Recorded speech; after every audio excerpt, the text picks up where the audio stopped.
I just want to show this. This was the final bit of the end scene as well. It says the end, and you can see everyone's good, taking pictures and shit. So, yeah. Okay, I'm just gonna play this final bit as well to kind of get everything in order. Bing, bing, bong, bong, bing, bing, bong, bong. This is an announcement for the following student. Just one. Yash from Maranha Academy. Miss Briar would like to see you in classroom 1 to 4. She has some important news to share with you regarding the terrestrial phenomenon. Bing, bing, bong, bong, bing, bong, bing, bong, bing, bing, bong, bong. First thing though, I'm going to check Terrapagus. There is Terrapagus. It has very, very good stats, as you can see from my thing on the side. It's Terra Stella. I mean, these stats don't seem crazy. It's level 85, only like 140 attack and all that. So the thing is that with its ability Terra Shift, as soon as it enters battle, it will go into its terrestrial form, which then makes it it makes it 600 base stat total. So it becomes like a mythical or a pseudo legendary. And then once I terrestrialize it, it becomes stellar form. And also in its terrestrial form, the ability it has, I think it's called Terra Shell or something. And what it is, it's a better form of multi-scale, as I was saying earlier. And what that, in fact, the reason why it's better is because the first attack, the attack it takes at full health is considered not very effective on Terrapagus. So it takes half damage from it every single time. Unlike unlike Dragonite, where, once you hit it with multi-scale, it has multi-scale, but if you hit it once, it's still super effective. You hit it with an ice move, it's still super effective and does that extra damage. But with Terrapagus, it doesn't do that with the Terra Shell ability.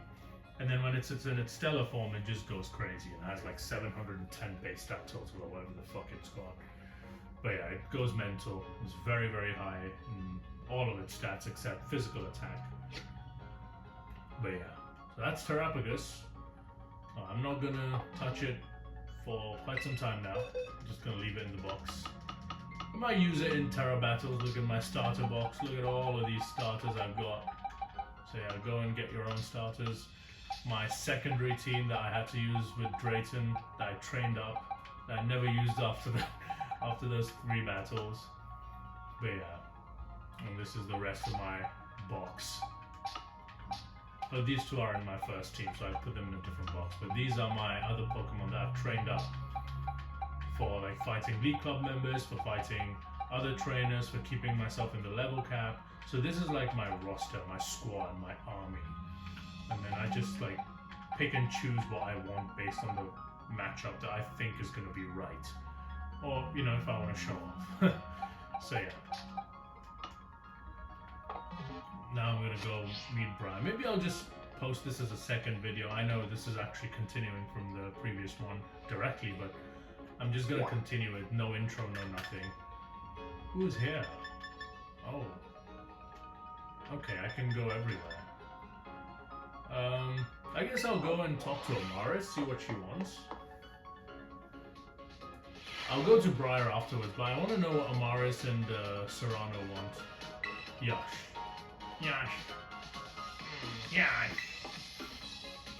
You have my thanks for all you have done to help the League Club and to help Kieran.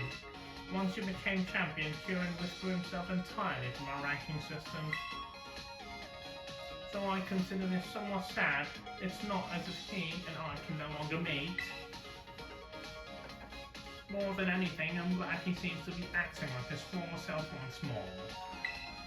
Indeed, I've been swept up in joy to such an extent that I have prepared a tremendous amount of flight-enabling supplement used in my trial. Please feed your You're a gas. an appropriate portion of it whenever you wish to fly. What? I can fly now? I believe I can fly. The gas? You want to fly right now?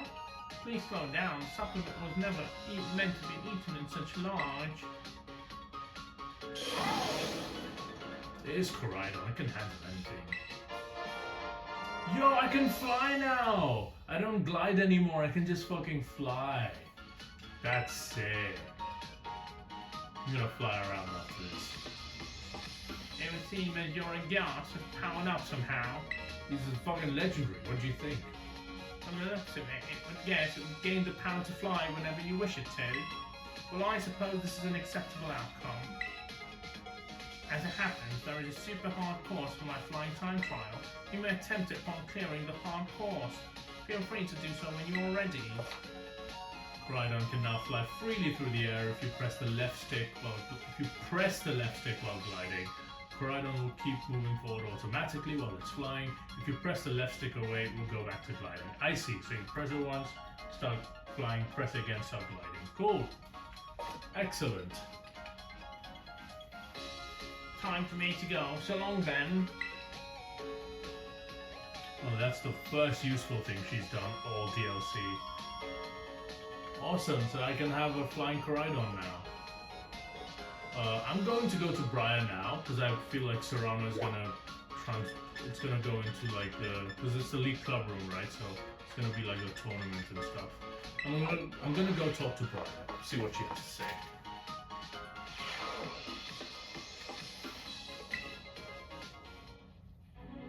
Hey Yash, glad to see you. If you feeling rested and recovered after our big adventure down in the Underdepths? No, fuck you. I'm still sleepy. Really? I thought you'd be all chipper by now. Youth is on your side after all. If only she knew I'm a fucking old man, after all. But on to why I called you here. Since our return, I've been writing up everything we discovered on our expedition. Honestly, I've hardly slept. I obtained Geetha's permission to turn it all into a book. But don't worry, I've made sure to skip a few details and omit the names of those involved. Why? I could have been famous. Man, sucks. So voila, a proof copy of the book, freshly delivered from my publisher just for you. Briar's book. Okay, along with Briar's thoughts. Okay. I behaved recklessly in the Underdepths. I don't know what we would have done if it weren't for you. You truly deserve a copy of this book. That's all I get, guys. To save her life, I get a book. I hope it's sufficient as an apology. But there was something else I needed to check with you. Would you mind showing me your terror orb, Yash? There you go. Thought as much. It's behaving just like Kieran and Carmine's orbs. I think it might be because your orbs are directly exposed to the energy from Terrapagus. Kieran and Carmine say that ever since the Underdepths, they've been able to terrestrialize their Pokemon without charging their Terra Orbs. Interesting. Actually, there's one more piece of news I should share with you related to those deepest depths. You know the terrarium core that hangs from the ceiling of the terrarium? Well, until now, I'd been keeping it topped up with a mixture of Paldean soil and water from the crystal pool in Kitakami. That's how I've been able to stabilize the terrestrial phenomenon on our academy grounds. But the other day I tried adding crystals I've collected from the Underdepth stat lakes and it caused the property of the core to change. The result? Pokemon shining in rainbow colors have started appearing all over the terrarium. Ah, the Terra Stella Pokemon are now in the terrarium. Okay. Yeah, Stellar Terra type. Thanks to this, my research into the terrestrial phenomenon is shining brighter than ever. Only once per move type. After you use a move, no other moves of that same type will get the boost. In Terra Raid battles, all moves will be boosted without limit. That's sick! So in a regular battle, Terra Stellar is kind of shit, because you only get the boost once. But in a Terra Raid battle, you get all the time. So basically everything has the Terra boost, which is awesome. Oh, and there's one last thing. A man in a blue suit was looking for you over by the entrance to the academy. That's all I have to report for now. Thanks for setting aside some time to chat. Next time we meet, I'll ask you for a good long look at Terrapagus. Till then. Okay.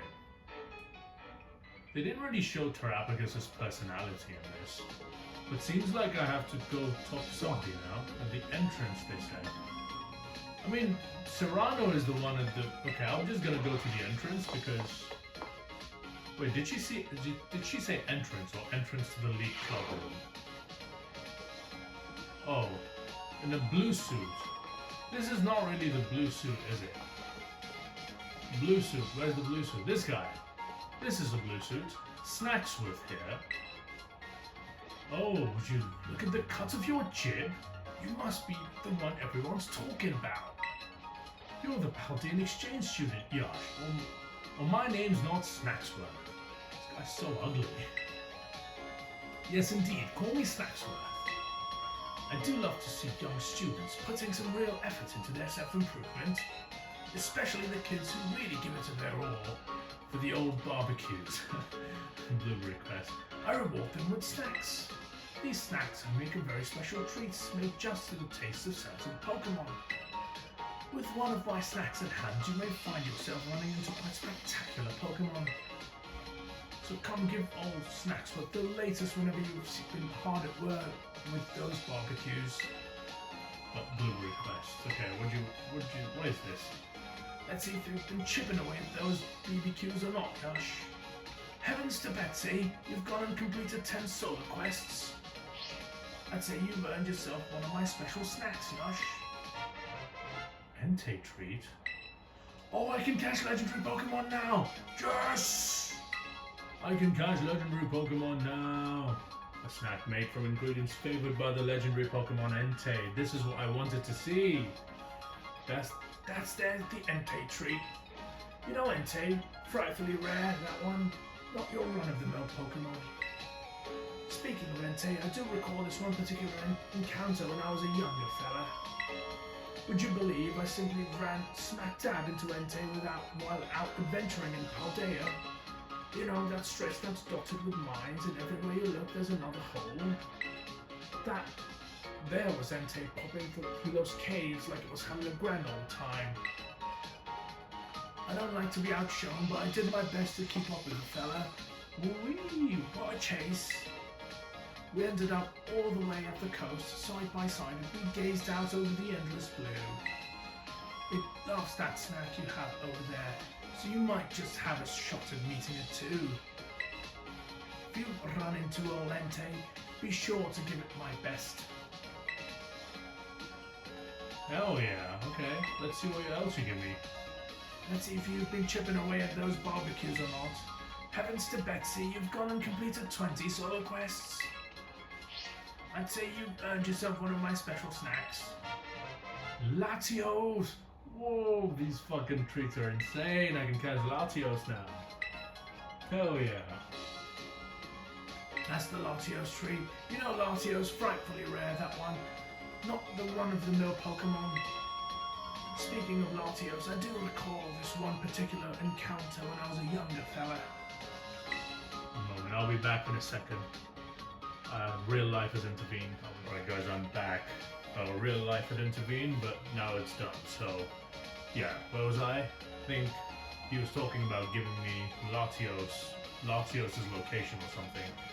One day I ran smack dab into it, brazen as you please, while I was up in northeast Paldea, see?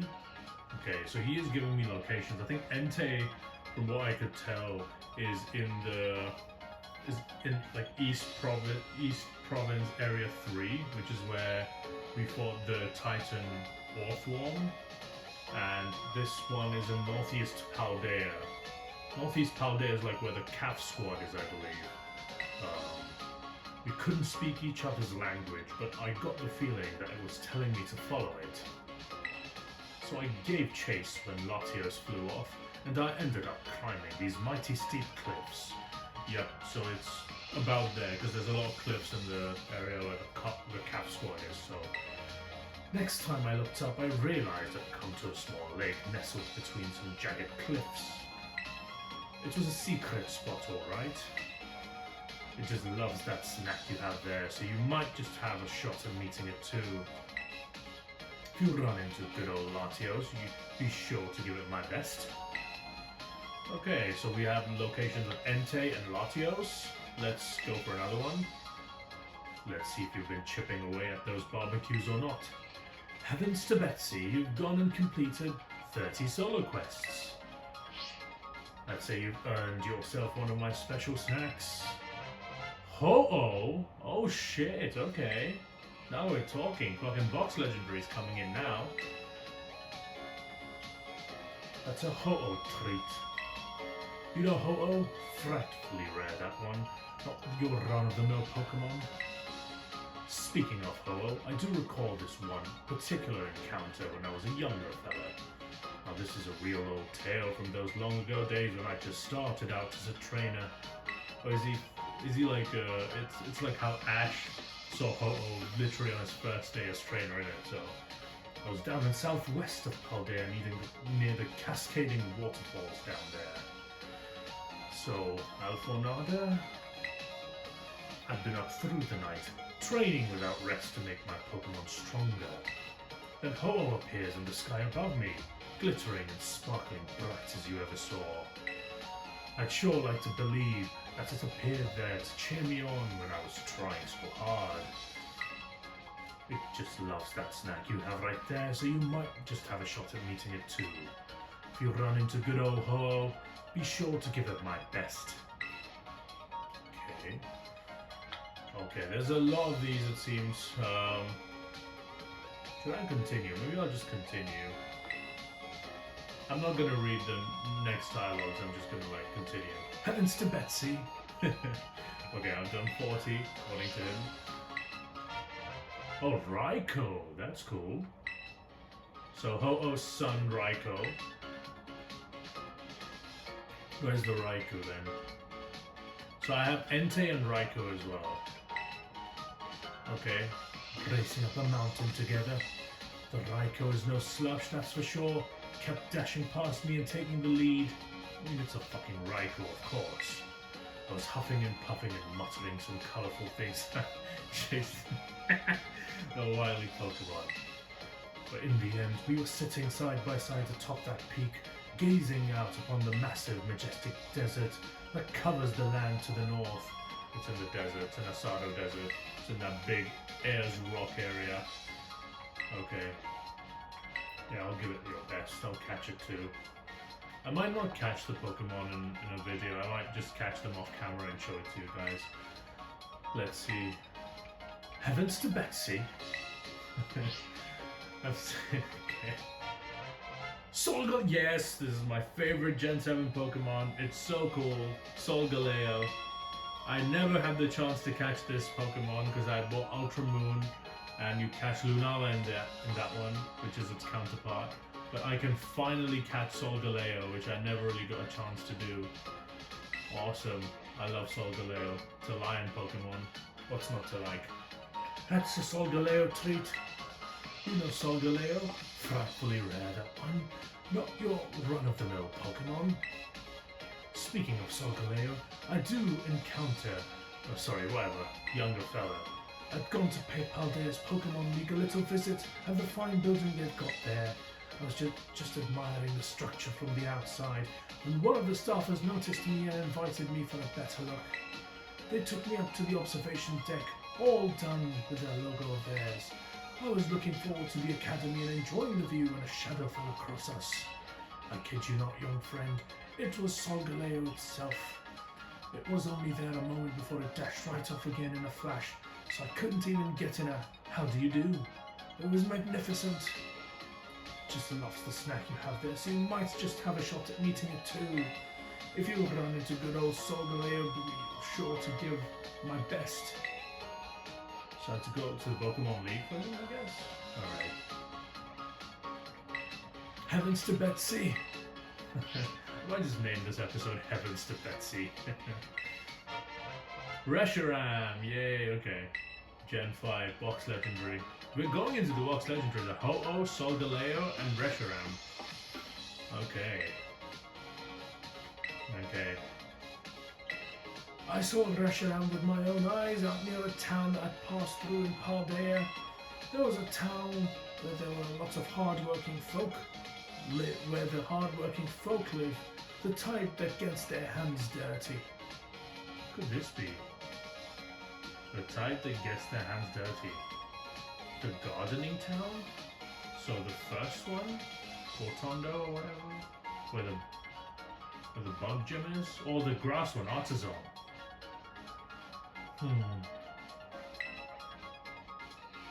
I'd climbed up to a nice height to look upon all their hard work carved into the landscape.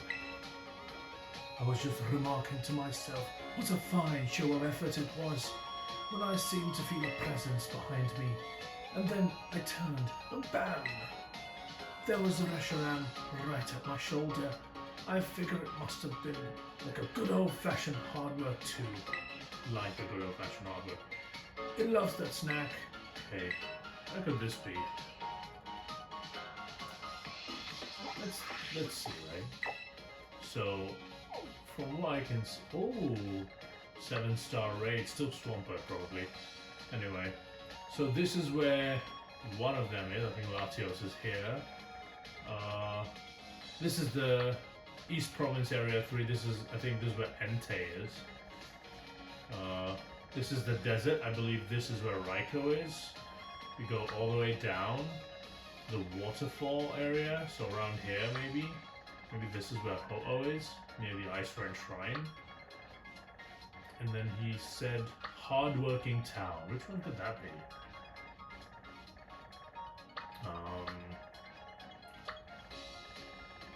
I'd like to get their hands dirty.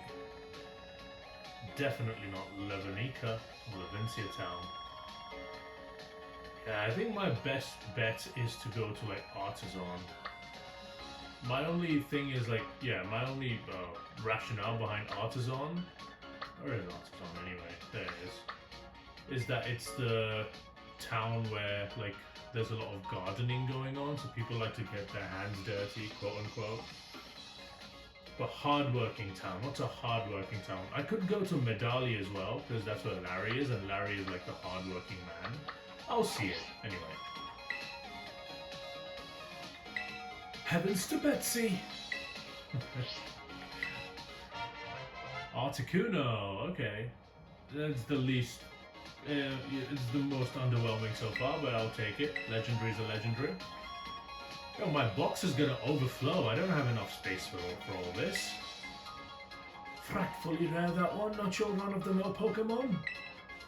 Speaking of Articuno, I do recall this one particular encounter. This lovely pond up in the snowy peaks of Paldea. Okay, this has to be in the fucking, near Glaciado Mountain. Peaks of Paldea had decided to go for a dip, hankering for a bit of a cold water swimming.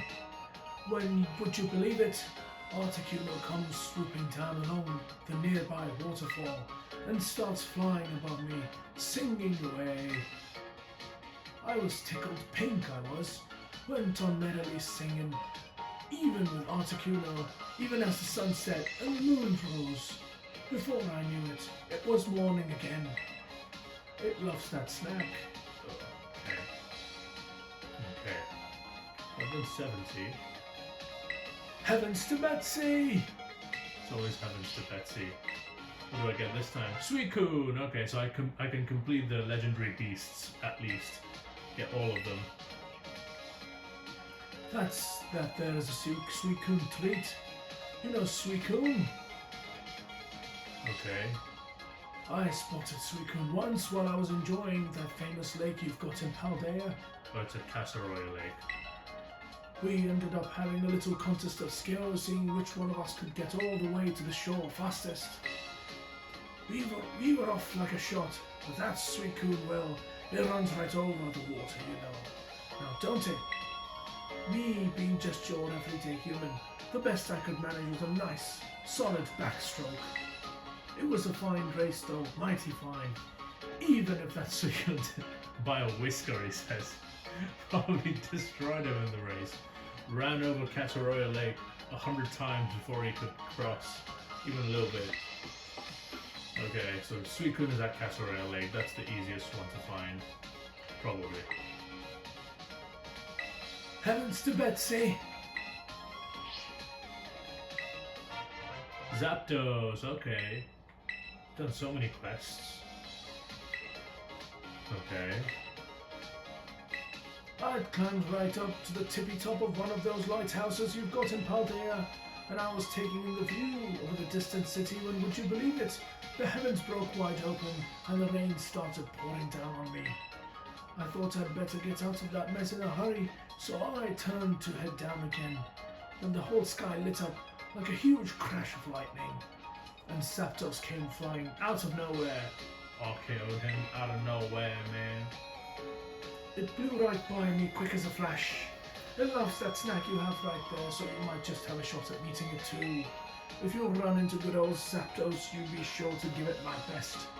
Okay, so there's two lighthouses I can think of. One is where we fight the main lighthouse where we have Arvin, where we meet Arvin first, right outside Los Platos, or Los Plach, as I call it.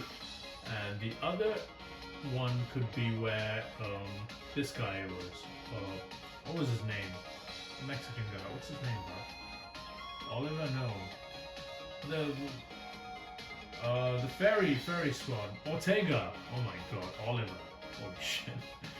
Ortega was also near a lighthouse, the base of the ferry, the Rufba squad. Yeah, that one. So I'll check both of those out, seeing if we can do it. Heavens to Betsy! 100 solo quests! See, I told you guys I did a lot of fucking barbecues in this bitch. Moltres! Okay, now we have all the 3 legendary birds as well. Can I get the Reggies too? Speaking of Moltres, I do recall this one particular encounter. I was off doing a spot of rock climbing in western Paldea at the time. The weather was sure something else that day. Sandstorms were kicking off the whole desert. My mouth was as sandy as the ground. I was ready to call it quits when Moltres appeared in a blaze of glory, so bright you could see through the blowing sands. I don't know if it meant to cheer me on, but it certainly did, and I completed my climb that day. It loves that snack you have there, so you might just have a shot at meeting it too. Okay, so Moltres is in the desert then. Not Raikou. Where's Raikou then? Is it also in the desert? Are they sharing space? Sharing real estate? Heavens to Betsy! Yes! Groudon! Yes! Beautiful. The best Pokemon so far. Well, Solgaleo and Groudon for me. Okay. I did spy old Koraidon ones back in the days when I was adventuring through Paldea. You know the huge cave system under that one town? I can never remember the name. Oh wait. Cave system. Under that one town. Under the town. It could be either like... You could be talking about like Dalizapa Passage or Dalizapa Passage, or he could be talking about Alfonada's cave system. There's a cave system there. Am I missing something? I could be missing something, but I'll find it. The name don't matter, except to say that that's the place where I saw that fella. I thought to myself, well, if ain't that Groudon, I gave it away.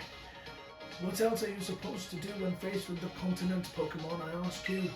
So anyway, I did that, and it showed me its huge fears and claws that it did. It loves that snack. Okay. Groudon. I don't know where Groudon is. Boy, come on. Heavens to Betsy! Glastrier. Okay, Gen 8 legendaries as well. Interesting. Glastrier is the ice horse from Galar. You can only find it in the DLC, the Crown Tundra. You get 2. You get either Glastrier or you get Spectrier. And then you also get, in both versions, you get, what's that called? Calyrex. And then Calyrex can combine with one or the other horse to become its true form. Either Calyrex Ice if you use Glastrier, or Calyrex Shadow if you use Spectrier. It's a horse. I was off hiking among Paldea's peaks for a bit of fun mountain climbing, being a bit of a hobby. I was trekking up those snowy hillsides and I figured I must have been nearly to the summit when I came across some ruins. Perhaps they'd been a house once. The walls still looked old enough that I thought I could take shelter and give myself a little rest. I'd no sooner drawn close forward than this Pokemon appeared, white as the driven snow. Glastry has been sleeping inside when it popped its long face out. The fright nearly froze my heart. Just lost that snack. So it's in the vicinity of either Montenevera or Glaciado town. Glaciado City, I don't know what to call it. Heavens to Betsy! I'm so sick of repeating this. Kubfu! Wow, that's sick. Kubfu is another Gen 8 Pokemon that you can only find in the DLC Isle of Armor for Sword and Shield. Kubfu evolves. It's a legendary that evolves, so yeah, that's pretty cool. Also, Kubfu's evolution, Urshifu, is one of the greatest doubles Pokemon that's ever existed in the history of Pokemon. It's extremely overpowered, very overused, and it also has two forms. One form is the single strike, which is dark and fighting, and the other form is the rapid strike, Urshifu, which is water and fighting. And they have insane ability. Their ability is called Unseen Fist. It fucking hits to protect. You can't protect against this Pokemon. So insane. Speaking of Kubfu, I do recall this one encounter. I was then venturing off in Paldea when I saw Kubfu training. I ambled right up to it and asked, hard at work training, are you? Well, the two of us got on like a house on fire. We trained together for a time till Kubfu seemed to be itching to move on. But it left me a gift. It plucked up a haul of bamboo sprouts that grew nearby, just for me. Okay, it's near the Calf Squad base as well. That's where all the bamboo shoots are. There's a lot of legendaries, huh? More Snacksworth. Give me more legendaries. Well, shucks, it looks like it's a bit early for you to be getting any of my special snacks. Okay. One more group. I've done 139 quests. Oh, I have to do fucking Union Circle shit. No. Wait, let me ask again. How many more single quests can I do? One more group. You're doing fine on those solo quests. Oh, I have to do a group quest. That sucks. I don't want to do group. I don't have any people who play with on this game, so I can't get any more from him. It seems that's the limit of all the fucking legendaries I can get. But yeah, that's unfortunate. But you know, at least I got some legendaries, right? I got all the three. I can find all the three legendary beasts, all the three legendary birds, Kubfu, Reshiram, Solgaleo, Ho-Oh, Latios, and then am I missing something? Groudon. Yeah, I can get these. So I can't get like Kyogre or Rayquaza or Lugia. What else? Mewtwo. Mew is mythical, they won't give one anyway. Okay, anyways, this video is already very long actually, so I'm just gonna stop here, and in the next one I'll go talk to Serrano right here, because he wants to talk to me, so yeah. Thank you guys for watching, goodbye and take care.